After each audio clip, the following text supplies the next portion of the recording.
Hello all, இன்றைக்கி நம்ம mini vlogல ஈஸி அண்ட் டேஸ்டியான பன்னீர் ஃப்ரைட் ரைஸ் எப்படி பண்ணுறதுன்னு பார்க்கலாம் வாங்க. ஃபர்ஸ்ட் நம்ம 200 கிராம் பன்னீரை இந்த மாதிரி க்யூபாக கட் பண்ணி எடுத்துக்கலாம். இப்போ நம்ம கட் பண்ண பன்னீரை ஒரு பவுலில் சேர்த்துட்டு 2 spoon cornflour, 1 spoon chilli powder, தேவையான அளவு சால்ட், கொஞ்சம் கொஞ்சமாக தண்ணி தெளித்து நல்லா நம்ம பன்னீரை மிக்ஸ் பண்ணிக்கலாம். ஒரு 1/2 hour கிட்ட பன்னீர் நல்லா மேரினேட் ஆனதும் நம்ம சூடான எண்ணெயில் போட்டு பொரிச்சு எடுத்துடலாம்.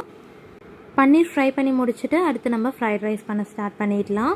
ஒரு பாத்திரத்தில் தேவையான அளவு எண்ணெய், பொடியாக கட் பண்ண 1 cup beans, 1 cup carrot, 1 cup capsicum, தேவையான அளவு உப்பு சேர்த்து காய்கறி நல்லா வதங்கி வந்ததும் நம்ம ஆல்ரெடி பாயில் பண்ணி வச்சுருந்த ரைஸ் இதில் சேர்த்துக்கலாம்.